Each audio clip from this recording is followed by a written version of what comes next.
သွားရတယ်ထိုနည်းလိုပဲဒီကလေးဒီလေဖယားတခင်နဲ့တွေ့ဖို့ရ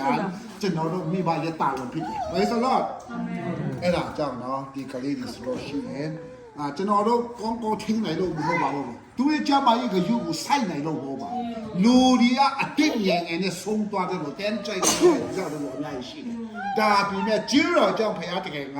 ဒီကလေးအားလုံးကိုသူ့ရဲ့အတော်တော်အောက်မှာဝေကာလေးဘာမှပြဿနာမရှိပဲ။ကျမ်းမာချက်ပြည့်တယ်ဆိုတာအပေါ်ခါနေလာတဲ့တကယ်ဖြစ်ပါလေကျွန်တော်လက်ခုပ်ပြီးကြတယ်။အာမင်။ဟာလေလုယာ။ဟုတ်ပြီ။ကျွန်တော်ဆုတ်တောင်းပေးမယ်နော်ဒီနေ့နော်ဆုတ်တောင်းပေးမယ်အားလုံးဒီစနေကြပါကောင်းကင်ဘုရားဖာမစ်ဆိုတော့ဘုရားခင်နာမတော်တော်ကိုတာရုပ်ပုံကြည့်ပါစေဟာလေလုယာဟာလေလုယာအိုးကျွန်တော်တို့အရှမ်းတာဆုံးနိုင်ငံဆိုတဲ့အမေရိကနိုင်ငံကိုရောက်ယူတာမကပဲတာသမီဂျတနာအလုံးစုံတို့ကိုပြန်ဆင်ပြီးတော့ဖယားရှင်နာမတော်တာရုပ်ပုံကြည့်ပါစေဟာလေလုယာဒီကလေးတွေကိုကျွန်တော်တို့